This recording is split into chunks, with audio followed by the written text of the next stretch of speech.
Get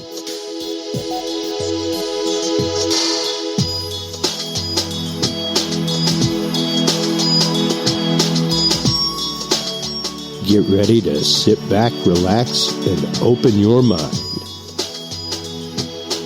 Welcome to Thinking Deeply with Dudes and Beer.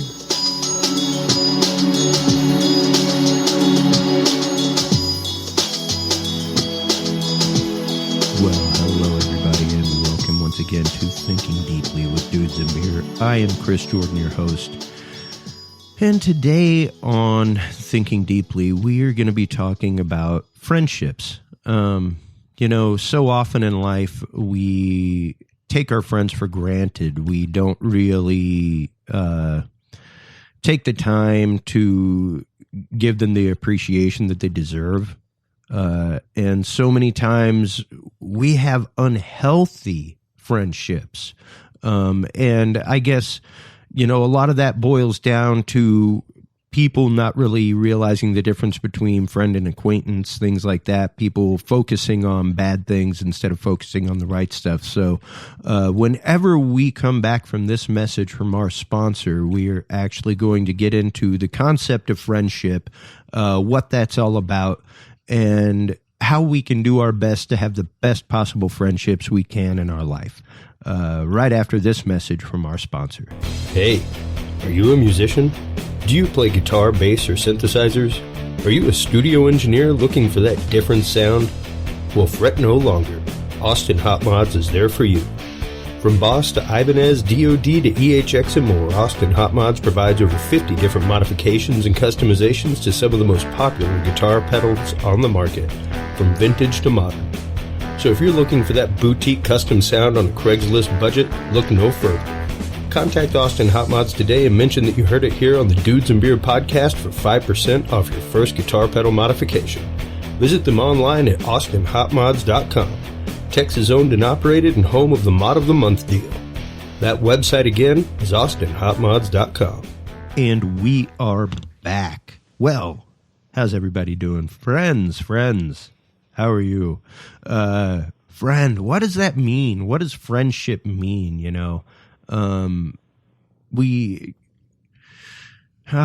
it starts so early, I want to give a quick shout out real quick to Danny Franz, who I don't talk to near enough, actually. I need to talk to Danny more.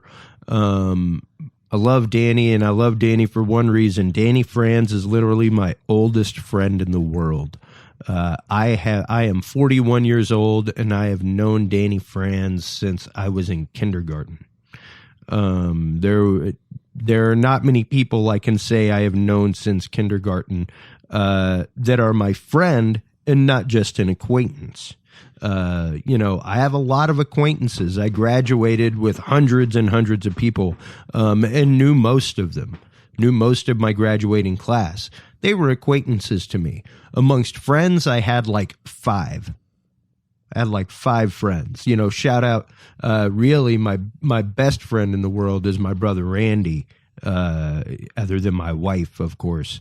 But there are only about 5 or 6 people in the world that know the deep, dark secrets of Christopher Jordan, know the darker sides of it. That's people like Billy Stewart, who I've known since high school in tech theater. He's the guy that owns ScaryDad.com and is also the host of the Scary Dad podcast.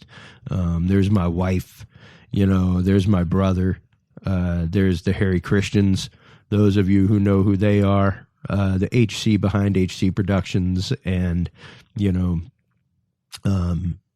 just not too many people. And really, I've always considered it that way. And I was taught to consider who my friends were and why they were my friend. Because you have a lot of acquaintanceships. You have a lot of people that you've met, a lot of people that you share a classroom with, a lot of people that you share a workspace with. But are those necessarily the people that you invite over to your house for a beer on Sunday to watch TV? Are those necessarily the people that will be there for you in the darkest of times. You know, one of the ways I can describe it is a friend is the guy that'll set the shirt on his back on fire for you so you can stay warm. It makes no sense whatsoever, but if that's what it takes to keep you warm, that's what a friend will do. And I've said it before on this show. To me, the word love, capital L, goes to agape as well as eros. And even in the agape, the Christian brotherly love sense, I don't use that word lightly. That to me means I would prefer the world go on spinning with you on it rather than me. And that to me is what friendship is. You know, you go through hell and high water for your friends. You do amazing things for your friends. You make sure that your friends are taken care of because your friends make sure you're taken care of. And really, that friendship is the basis of that agape is the basis of the eros, you know, the passionate love between lovers. And it sounds weird, but you know, like the term bromance, stuff like that. It's the idea that someone just gets you. Someone gets you on such a deep level, on such a deep personal level that they understand every nuance of you. They absolutely grasp you. And that's what it takes. That's what it takes for friendship, I think. I think all too often in this country, in this world, we as people consider everyone that we meet our friend. And the problem with that, I think, is that it emotionally invests us in too much. You know, it's almost an emotional overload because you feel like, I don't know, I personally feel like I have a responsibility to my friends, much like I feel like I have a responsibility to my family, you know, and to myself. I have a responsibility to make sure that my friends are cared for, to make sure that they're doing all right, you know, to make sure that like they're emotionally okay. And even here in Austin, I have few friends. I have few people that I talk to about the deep, hard things in life. I talk about the deep, hard things in life all the time on this show openly. I have no problem with it. But for someone to be sitting there looking me in the eye and talking about it and like coming over specifically to talk about stuff, I don't have too many people like that. I have my wife, and I've got my brother and I've got my friends, and they're always there on the phone, and it's great. But how do you find those people? How do you go about finding them? It's not easy. It's not easy. It really takes a lot of trust. It takes a lot of vulnerability. As a person, and you have to be willing to be vulnerable, folks. You know, there's only so much that a wall can do before it's keeping you inside as much as it's keeping bad things out. You know, and we're right up against that in this country right now, and that's a lot of what we have to think about mentality wise. Is, you know, what are we doing to be the extrovert? What are we doing to get ourselves out there? What are we doing to make ourselves available to people who we do find that common ground with, who we do connect with in that certain way? You know, like I myself as a musician follow the concept of synergy so much in my life, so entirely much. I find I follow the concept of synergy. And, you know, it's that vibe that you get whenever you're on stage and you're playing with someone and you just hit that chord together and it's like, oh yeah, man, that just happened. You know, there's an unspoken communication, kind of a shining, so to speak, that happens. And that's what I look for in friends, is people that I connect with on such a deep level that I can enjoy that uncomfortable silence, as Uma Thurman said in oh my God, Pulp Fiction. There it is. And it is that uncomfortable silence, because how often, we've said it before about relationships, about romantic entanglements, romantic relationships, that they have to be your friend before anything else. You have to trust them implicitly with everything. And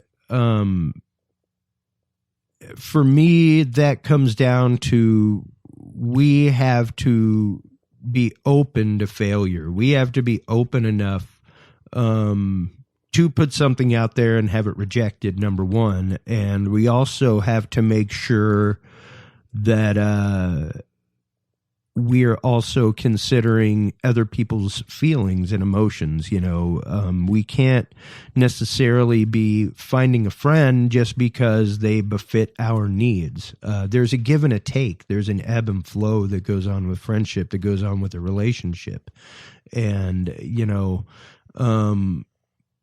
like we said before with relationships, you have to be happy with yourself. You have to be contented with yourself. You have to be comfortable with yourself. That's where that uncomfortable silence comes in.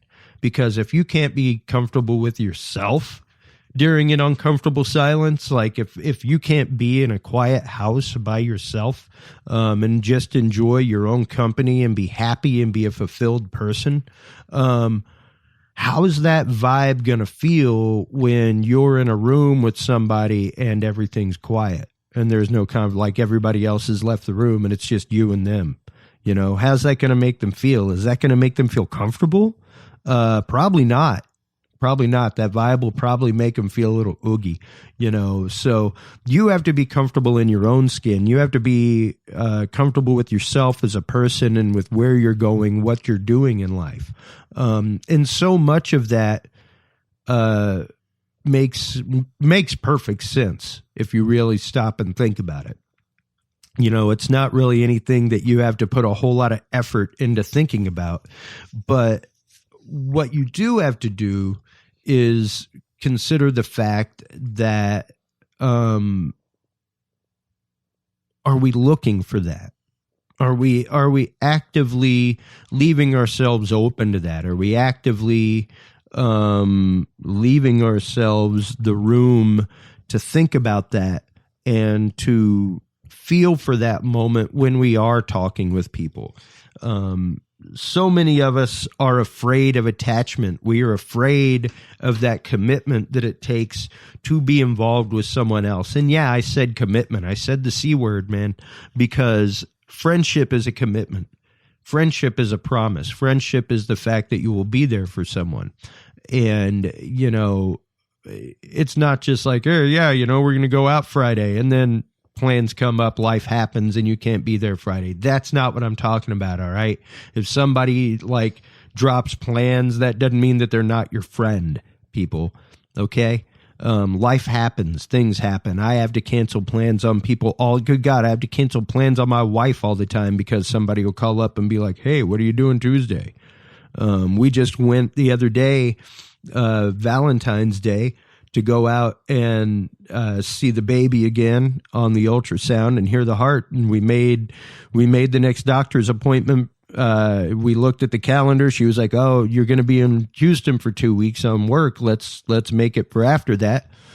And we made it for the week after I got back. And then lo and behold, the people who booked me called me up and said, hey, I hope you're available the next week because the dates were wrong on the email. So, yeah. So, yeah, I had to tell my wife, hey, if you could call the doctor back and switch that to the other week, that'd be great.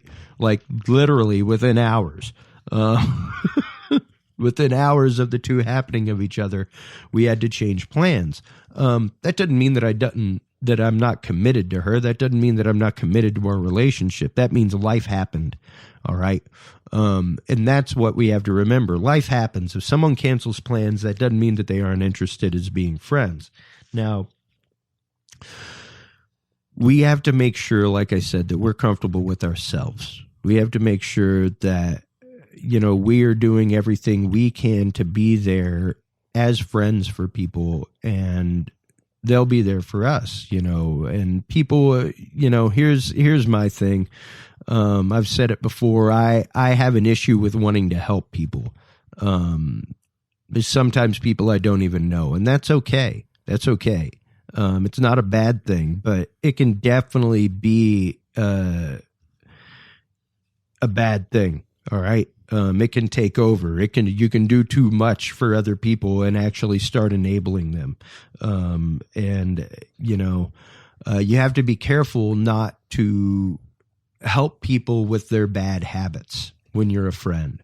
And friends won't help you with bad habits, folks. All right.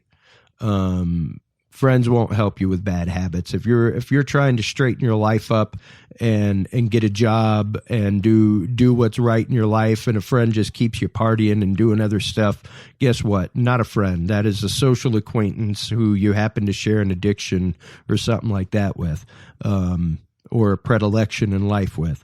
Nothing more. That does not ring as friend to me. That's someone who is self-interested.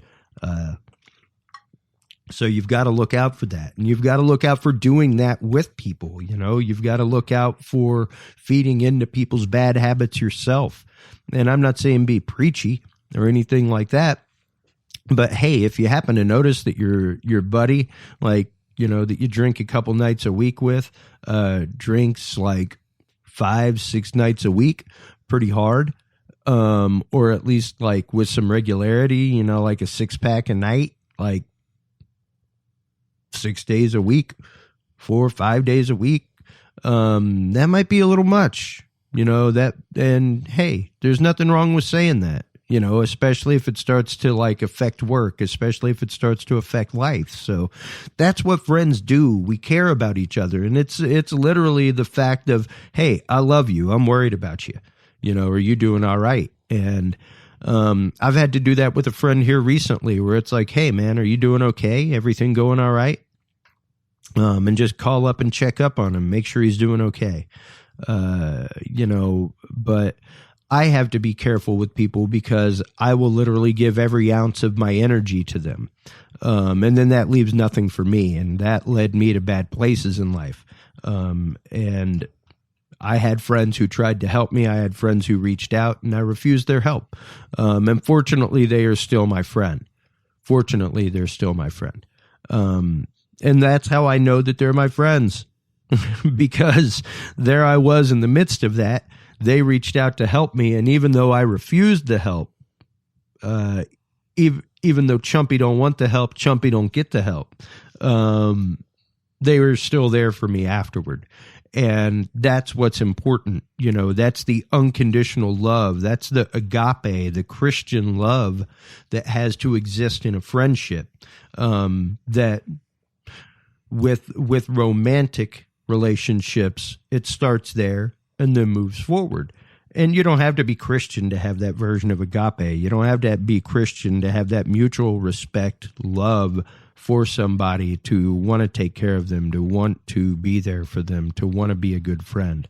The world starts so much right there, folks, because at that point, you're setting up your support network. And a support network in life is so absolutely important. So absolutely important. I can't even express that. Without a support network, so many of us would fail, utterly fail in life. I know I'm that way. My wife is probably the center mass of strings of my support net. And, she takes the biggest hits and bounces right back and is there to support me. And I love her so entirely much for doing that. And same thing with my friends and my family, because it's those relationships that keep us going. It's those relationships that help us push through the bad times. And excuse me, those relationships are the ones that we need to cherish, that we need to appreciate. I have made it a point for years that before I'm off the phone with any of these people I call friend, or anything like that, that I say, I love you. because you never know. You never know what's going to happen to either you or them. And that's not being dire. That's just appreciating what's there, and learning to appreciate that, learning to appreciate what you have while you have it, because it won't always be there. And that's just the way the world and life and reality and the universe works, So we have to learn to appreciate these things. We have to learn to make room for these things. We have to learn to make space for these things in our life. And that's not easy. It's not easy, especially once life starts happening, once relationships start happening, once children start happening. Me and my wife have been discussing a lot because our friends are part of our podcast. We've been discussing a lot what the schedule is going to be, how we're both going to do the podcasts and everything else once little Dalbus gets here. Because, schedule is going to change, but just because the schedule changes doesn't mean that we don't want to be with our friends, doesn't mean that we don't want to do stuff with our friends. So, life changes. The course of life changes. The speed of life changes. We're all constantly in flux. The important thing is to be there for each other during that time of flux, folks. It's to make sure that these things that go on in life, that we're there for each other, that we congratulate each other, that we console each other, that we celebrate with each other, and that we mourn with each other, that we gain and lose with each other, We're only as good as the people that we surround ourselves with. Ask any corporate person, ask anybody from a major multi-million-dollar corporation. You're only as good as the people that you surround yourself with. You cannot do it on your own. I don't care who you are. I really don't. I don't care who you are. You cannot do this life on your own, man. You need either a power greater than yourself or a support network of people, which is yet still a power greater than yourself.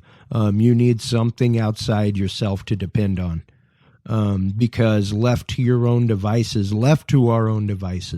we as humanity will inevitably lean toward the dark. We will inevitably go down a wrong path. We, without direction, without each other to lean on, without each other to direct each other, and to help each other in this path, can all go so the wrong way. Every one of us.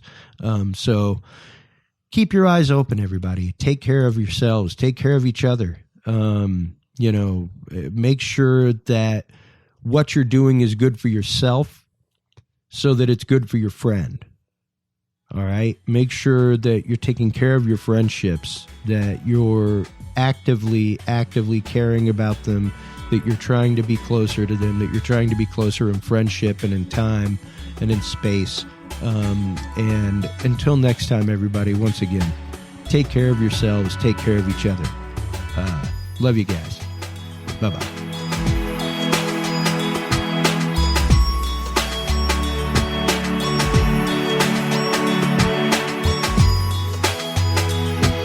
Thanks for listening to this installment of Thinking Deeply with Dudes and Beer. Tune in next time for more deep introspection, contemplative thought, and general musings on humanity and life, right here on Thinking Deeply with Dudes and Beer. Like what you heard? Feel free to tune into the other content by Dudes and Beer on dudesandbeer.com. Our content is also available on the Spreaker market, as well as SoundCloud, iTunes, YouTube, Stitcher, and your favorite podcast app. Dudes and Beer is a proud member of the Revolution Digital Group family of podcasts. Thanks so much for tuning in, everybody, and until next time, drink responsibly.